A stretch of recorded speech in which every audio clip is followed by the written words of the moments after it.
प्यारे बच्चों, आपको बहुत बहुत प्यार भरा नमस्कार। कुछ दिनों से मेरी तबीयत ठीक नहीं थी, तो बहुत दिनों बाद हमारी मुलाकात हुई है इसी वीडियो के माध्यम से। तो हम चलते हैं। आज आपका कार्यपत्रक नंबर 63 और तिथि है 4 दिसंबर 2020। कक्षा 10 के लिए है ये कार्यपत्रक। और बच्चों, ये कार्यपत्रक आपको दिया गया है आपकी कृतिका पाठ्य पुस्तक है, उसमें है माता का अंचल। बच्चों, यहाँ पर ये गलत लिखा हुआ है, आंचल नहीं अंचल है। अंचल अंचल का शब्द का अर्थ मैं अपनी पुरानी वीडियो में बता चुकी हूँ। अंचल का मतलब होता है क्षेत्र, ठीक है। तो ये माता का अंचल पाठ है। तो इसमें आपको एक गद्यांश दिया हुआ है और उस पर आधारित कुछ प्रश्न पूछे गए हैं। तो जैसा कि हम हमेशा करते हैं, गद्यांश पर आधारित प्रश्नों को हल करने से पहले गद्यांश को पढ़कर समझते हैं। तो चलो चलते हैं। नीचे दिए गए अंश को ध्यानपूर्वक पढ़कर पूछे गए प्रश्नों के उत्तर दीजिए।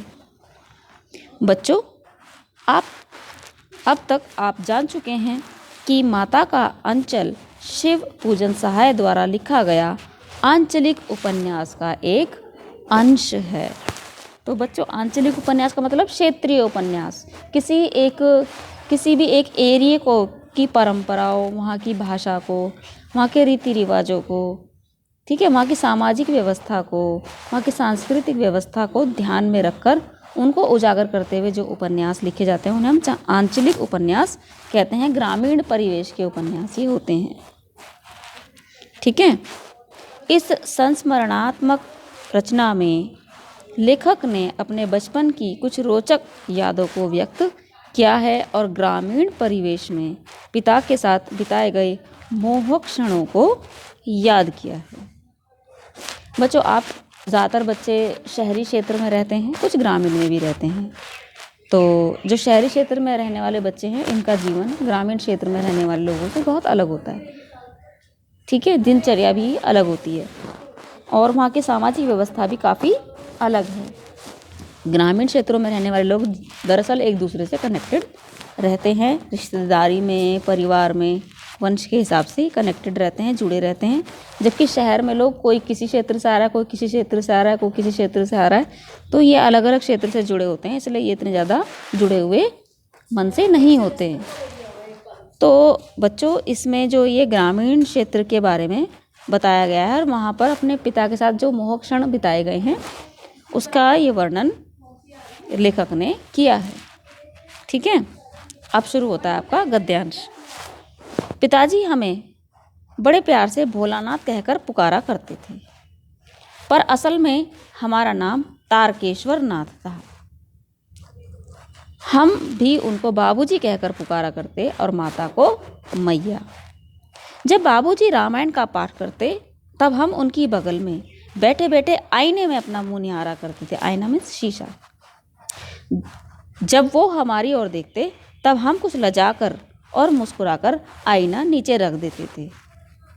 छोटे बच्चों को आपने देखा है, शीशा देखते हैं और जब भी उनकी शरारतों को कोई देख रहा होता है, कोई शरारत कर रहे होते हैं और जैसे उनको पता चला कि कोई उन्हें देख रहा है, कई बार बच्चे नाच रहे होते हैं और आप देखते हो तो तुरंत वो शर्मा भी जाते हैं। आपने भी ऐसे ही किया होगा बचपन में। तो लेखक भी अपनी ऐसी ही घटना बता रहे हैं।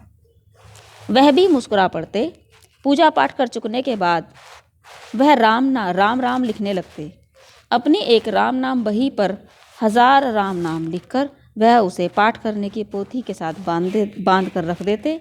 फिर 500 बार कागज़ के छोटे छोटे टुकड़ों पर राम लिखकर आटे की गोलियों में लपेटते और उन गोलियों को लेकर गंगा जी की ओर चल पड़ते। उस समय भी हम उनके कंधे पर विराजमान रहते थे। जब वह गंगा में एक एक आटे की गोलियां फेंककर मछलियों को खिलाने लगते, तब हम भी उनके कंधे ही बैठे बैठे हंसा करते। वह मछलियों को चारा देकर घर की ओर, बेटा मिसप्रिंट है ये, और है ये, घर की ओर लौटने तब बीच रास्ते में झुके हुए पेड़ों की डाल पर हमें बिठाकर झूला झुलाते थे। यहाँ पे झूला भी मिसप्रिंट है, झूले पे बड़े ऊ की मात्रा आती है, ठीक है। तो लौटते समय क्या करते थे, पेड़ों के डालों पर झूला भी झुलाते थे। तो ये हमारी इस पर गद्यांश पर चर्चा हो गई है। तो आओ हम अब प्रश्नोत्तर पर चलते हैं।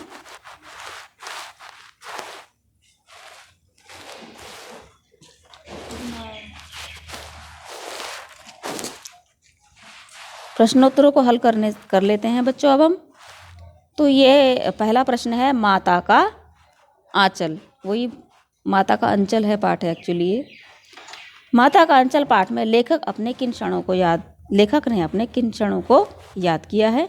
तो मैंने हरे रंग से टिक किया है, तो हरे रंग से उत्तर मिलेगा। लेखक ने अपने बचपन की रोचक यादों को व्यक्त किया है और ग्रामीण परिवेश में अपने पिता के साथ बिताए गए मोहक क्षणों को याद किया है। उत्तर आप यहाँ से लेंगे और शब्द उत्तर बनाना बच्चों आपको है। तो आप इसमें यहाँ से लिखेंगे, माता का अंचल पाठ में लेखक ने अपने बचपन की रोचक यादों और ग्रामीण परिवेश में पिता के साथ बिताए गए मोहक क्षणों को याद किया है। एक बार और बता देती हूँ, प्रश्न में से लोगे, माता का अंचल पाठ में लेखक ने अपने बचपन की रोचक यादों और ग्रामीण परिवेश में पिता के साथ बिताए गए मोहक क्षणों को याद किया है। ठीक है।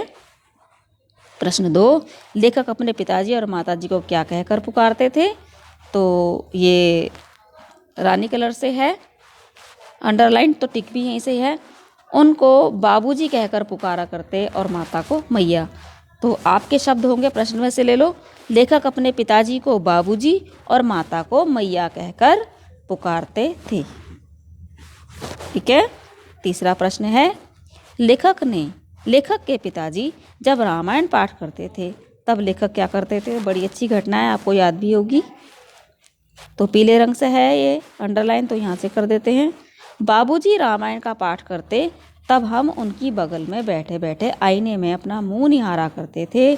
जब वो हमारी ओर देखते तब हम कुछ लजाकर और मुस्कुराकर आईना नीचे रख देते थे, वह भी मुस्कुरा पड़ते थे। तो आप इसको लिखोगे, लेखक के पिताजी जब रामायण पाठ करते थे तब लेखक आईने में अपना मुंह निहारा करते थे और जब पिताजी लेखक की तरफ देखते थे तो वो थोड़ा लजाकर और शर्माकर आईना नीचे रख देते थे और लेखक की यह हरकत देखकर उनके पिताजी भी मुस्कुरा पड़ते थे।